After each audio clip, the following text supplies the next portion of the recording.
Gemini 3, hein, la nouvelle version du LLM de Google.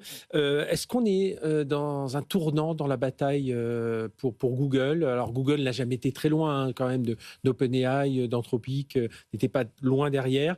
Mais là, on a quand même l'impression que peu à peu, ils sont en train de marquer des points. Michel? Vous vous souvenez, il y a quelques mois, il y a eu toute l'annonce autour de GPT-5 de OpenAI. Et on était tous surexcités dans l'écosystème en se disant ça va être génial, on va atteindre quasiment les GI. Et en réalité, ça a été un vrai flop. Je pense qu'en fait, là, c'est Google qui a fait l'effet GPT-5. C'est Google qui a d'un seul coup rattrapé son retard. Parce que Google était en retard. Hein. On disait qu'ils étaient très lents, qu'ils étaient complètement à la ramasse, qu'ils avaient le syndrome de l'innovateur, c'est-à-dire le dilemme de l'innovateur, c'est-à-dire cette incapacité à innover, à tuer la vache à lait, en l'occurrence le search, pour basculer sur l'IA. Là, ils ont clairement prouvé le contraire.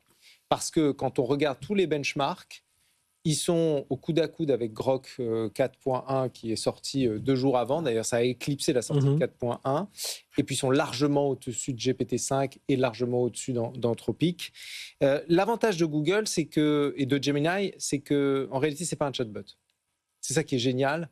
C'est que c'est un nouveau paradigme de travail autour de toute la suite Google Workspace.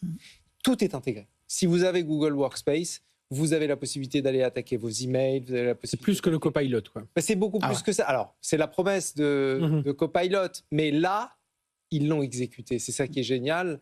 Et je pense que dans ce sens, c'est un tournant pour répondre à ta question. Bruno.